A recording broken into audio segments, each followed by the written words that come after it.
Hey, what's up? It's Jim, and today I'm going to talk about Batman and Harley Quinn. When I first heard about this movie, I thought this was a way to cash in on the sudden popularity of Harley Quinn, particularly after the Suicide Squad movie. Then I found out, or at least right before watching it, that it's actually sort of a continuation or a reunion of sorts of the Batman the Animated Series universe, which made me really interested because I love the Batman the Animated Series universe. Unfortunately, what I got was more of Batman the Animated Series adult cartoon party, and that wasn't exactly what I wanted. Now, I didn't have huge high hopes for this. It's kind of a silly idea, Batman and Harley Quinn working together at all. I think this film verges too much on kind of the inappropriateness, like a 13-year-old kind of just learning what sex is and not being able to shut up about it, and doing a ridiculous and very cringy fart joke from everything like that. It's always great to see the animation in a DC animated film, but often when I'm watching this one, I'm like, maybe you guys have too many resources that you had the time to make something like this. Batman and Nightwing are trying to stop Poison Ivy and the Floronic Man from transforming everyone on Earth into plants, and need the assistance of Harley Quinn to hopefully find them and help stop Poison Ivy from doing that. I think one of the bigger problems with this film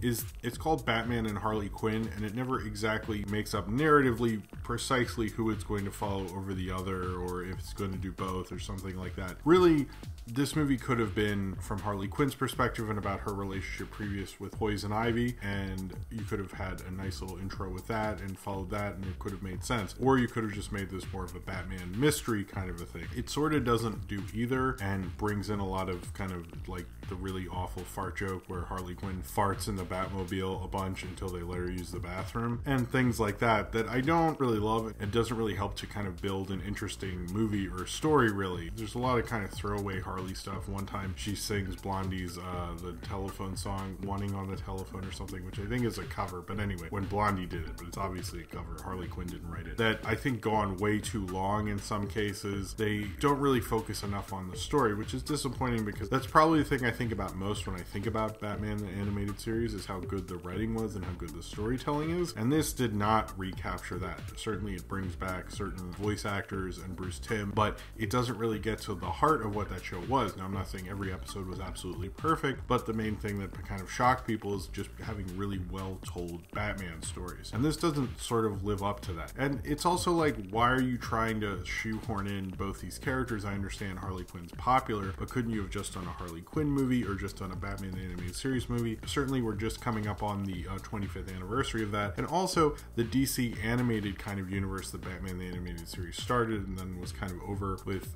Justice League Unlimited, I believe, and then they've made these movies, but that continuity kind of died off. And to bring this back 11 years later for this film, which feels kind of light and flighty in a lot of ways, it's not a horrible movie necessarily, but to bring all that stuff back with this is like, what?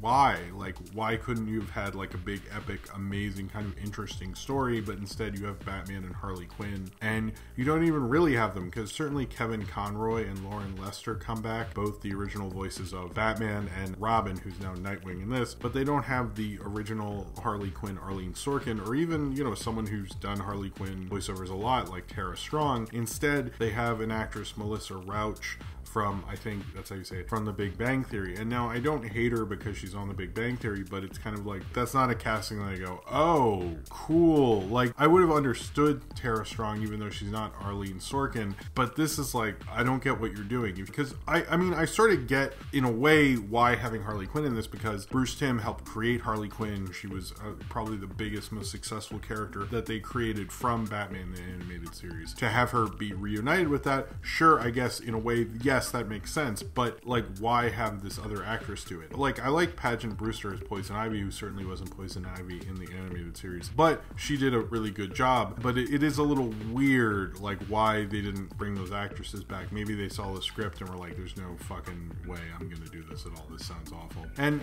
I don't really get like having Harley Quinn and Nightwing have sex in one sequence. I don't get the cursing in it. It's like, I don't really need that just because I'm older. Certainly with animated stuff, they're not exactly sure sure like studios and stuff are recognizing that adults will watch an animated film, and they haven't done what comics did when they realized that they were able to make more mature stories, because they're like, oh hey, not only kids are reading these, we can make more mature stories and darker stories and things of that nature. And in this, it's like, yes, you get that like mostly kids are not going to see this. Mostly kids probably aren't even aware it exists, but they're not going to see this. You know, I am going to see this. Adults who are dorks who will love to see any DC animated film will see this. They're really pushing that hardcore, but they're pushing it in a way that feels like a pervy little 13-year-old who just like can't shut up about sex or can't shut up about fart jokes and inappropriate jokes and things like that. And they don't really play this film in the 48 Hours way where Harley Quinn and Batman are really pulling off of each other. And I mean, certainly they could have had some sexual tension with her and Nightwing having had sex, and that is a funny scene, I guess, when Batman sort of figures out what they just did. I mean, maybe this film should have been called Batman, Harley Quinn, and Nightwing, and probably Poison Ivy also, maybe. That's the other thing, is it has a lot of characters in it, like the Floronic Man, for example. Oh, and Swamp Thing's involved in this thing. That's not a joke. Don't think I just threw out a Swamp Thing reference to like fuck with you. Swamp Thing plays a major part in like this whole idea of turning everyone into plants, and even appears, spoilers I guess, at one point later. I like when comic book movies especially go like, let's refer to other heroes and other villains like we're in a comic book. This felt more like a lamer Batman story that I'm already buying every issue of the comic, and I'm like, well, I'll get these 5 issues also, hopefully it'll be better after this. I love the DC animated movies. I like them a lot, and I like a lot what they do with them, but this just felt like kind of more of a forgettable, silly entry to kind of, you know, make some cash off the popularity of Harley Quinn. And it's weird, since these films I hear get talked about a lot more, and especially since the success of The Killing Joke last year, you'd think they try to do more of, you know, what made the animated series so special and make an event out of it. And this isn't as problematic as The Killing Joke, and I don't think anyone would ever say that in a million years, but Batman and Harley Quinn still has a lot of problems with it, where it's just trying to like sell the adult thing. Certainly I didn't see any kids seeing The Killing Joke, and I think with Batman and Harley Quinn, they're like, oh, but let's really sell it to them. And it's like, no, I don't want that. I just want a good Batman movie. And I don't necessarily think this is it. It's not the worst Batman movie ever. It's probably not the worst Batman animated film ever, but I don't think it's a worthy successor of the animated series and everything that series accomplished. But maybe actually that's sort of part of the problem. We've waited forever for these things to come back, or the possibility of them coming back, and you brought it back for this. It probably should have been its own shit, really. It shouldn't have been using the Batman the Animated Series thing, using the Batmobile, using these voices in their iconic roles, using the same character design. Certainly I don't think the animation was as good as that, and I feel like the DC animated things have gotten cheaper since at the beginning of making these direct-to-DVD or video-on-demand things, the DVD bubble hadn't burst yet, and so I guess these things do need to be cheaper. If you are someone who likes Batman and will see any Batman thing, I'm sure this will be sort of fine, and you're not going to be totally pissed off, but the farting scene is awful. The having sex with Nightwing thing is maybe too far. It's not as problematic in what it's trying to do, but what it's trying to do honestly is too messy. You have a narrative that doesn't completely work. It should have had an early scene with Harley Quinn and Poison Ivy to like explain their relationship, because that's the other thing. I don't know how you would watch this movie without having prior knowledge of the animated series and these characters and all this thing. I get that like that's like 2 people who see this will not know what any of that shit is. This film can't stand on its own. It's almost a companion piece. Is it a fun little light trifle of a companion piece? Yeah, sure. And you'll have fun and you'll be like, that was cool. But that's kind of all you'll really get out of it. If they're just trying to make this light kind of fun Harley Quinn movie, but I don't really honestly think it did that. It's really a much lesser kind of Batman animated film, and it doesn't really help the reputation of Harley Quinn as a character who was made for the animated series. If you wanted to honor how this character, you know, started in a cartoon and ended up being in one of the biggest movies of the year, whether people liked it or not is like a different argument, but that made like a huge iconic thing that all these people know suddenly, hey, that's a big thing. Why don't you do something cool with it? Why not just make a Harley Quinn movie? Or like, why not just make a Batman movie fighting Poison Ivy, or make a Harley Quinn Poison Ivy movie, which seems to be something I hear people talk about all the time. Who really wanted this, and who wanted this concoction of what it was? It was cool to see this. It was cool to see these people, but I don't really want to see this again. I saw it once. I'll probably never see it again. I'll probably forget about it. And when I look at, you know, the filmography of all the